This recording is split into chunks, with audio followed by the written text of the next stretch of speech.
Welcome to Concrete Block, your premier source for in-depth news analysis and discussion. I'm your host, Walter, and we're glad you're joining us today. As we dive into the world of politics and international affairs, we'll be exploring some of the most pressing issues of our time. Today, we're focusing on the recent Senate hearing featuring U.S. Secretary of State Marco Rubio. The hearing was marked by contentious exchanges between Rubio and Democratic senators, who questioned his stance on various foreign policy issues, including the Trump administration's approach to diplomacy, aid, and refugee policies. One of the key points of discussion was Rubio's apparent shift in position on certain issues, such as foreign aid and women's rights, which he had previously championed during his time in the Senate. When asked about this by Senator Jackie Rosen, Rubio explained that the administration is working to make foreign aid more streamlined and responsive, while also continuing U.S. efforts to support vaccination work overseas. However, some Democrats expressed skepticism about these claims, citing concerns over the withdrawal of U.S. funding for the Gavi Vaccine Alliance and the potential consequences for global health. Senator Tim Kaine also raised questions about the decision to offer refugee status to white South African farmers, while denying similar programs for Black Africans. Rubio's responses to these questions have sparked debate and criticism from some quarters, with some arguing that his stance is at odds with his previous views and moral stances. As we examine this story further, it's essential to consider the complexities of the issues involved and the various perspectives at play. As a neutral and balanced source of news analysis, Concrete Block aims to provide a platform for thoughtful discussion and debate. We'll continue to follow this story and explore its implications in more depth. We'll be right back with more of today's top news on Concrete Block. Welcome back to Concrete Block. We're diving into the complex world of international relations, where tensions between nations can have far-reaching consequences. Today, we're focusing on the ongoing negotiations between Iran and the United States regarding Tehran's nuclear program. As we explore this story, it's essential to understand the historical context and the multiple perspectives at play.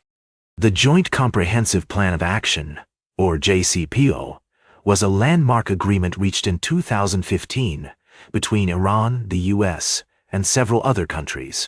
However, in 2018, the United States withdrew from the deal, citing concerns about Iran's compliance and the agreement's limitations.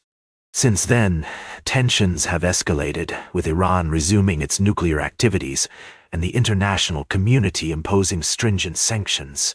The current negotiations aim to find a new path forward, but the challenges are significant.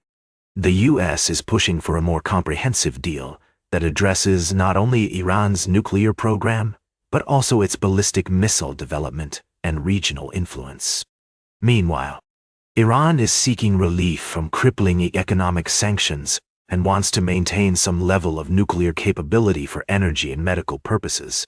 The European parties to the original JCPOA, the UK, France, and Germany, are playing a crucial role in mediating the talks as they try to balance their own concerns about Iran's behavior with the need to prevent a catastrophic conflict. As we analyze this situation, it's clear that there are no easy solutions. Both sides have valid concerns, and the stakes are high. The U.S. wants to ensure that Iran does not develop nuclear weapons, while Iran seeks to protect its sovereignty and economic interests. The Europeans, meanwhile, are trying to navigate a delicate balance between their own security concerns and their commitment to diplomacy. As the negotiations continue, it's essential to consider the potential consequences of failure. If talks break down, Iran could accelerate its nuclear program, leading to increased tensions and potentially even military action. On the other hand, a successful agreement could pave the way for greater cooperation and stability in the region. Ultimately, finding a resolution will require compromise, creativity, and a deep understanding of the complex issues at play. As we watch this story unfold, it's crucial to remain informed, nuanced, and open-minded, recognizing that there are multiple perspectives and no easy answers. Stay tuned for our final story of the day, right here on Concrete Block. Welcome back to Concrete Block. As we wrap up today's show, I'd like to shift our focus to a complex and multifaceted issue that has been making headlines in recent days.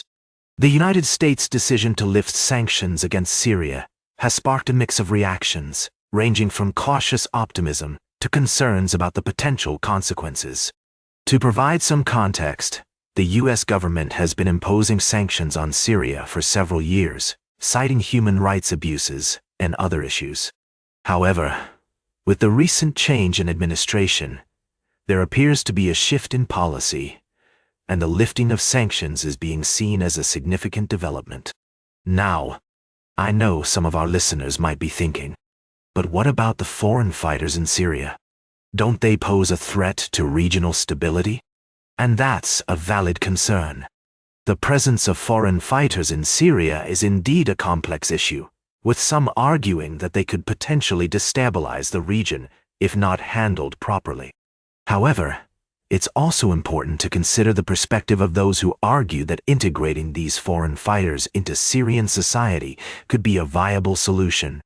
After all, many of them have been living in Syria for years, and some have even formed families and become part of the local community.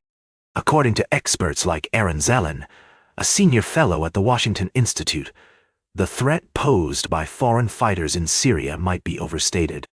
While it's true that some individuals could potentially cause problems, the majority of foreign fighters seem to be highly disciplined and loyal to the new Syrian administration. Of course, this is not to say that there aren't risks involved.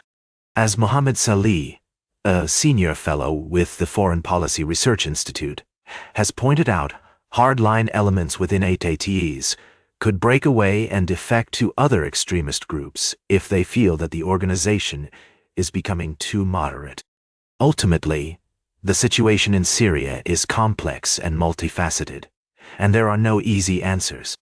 As we move forward, it's essential to approach this issue with a nuanced perspective, taking into account the various viewpoints and potential consequences.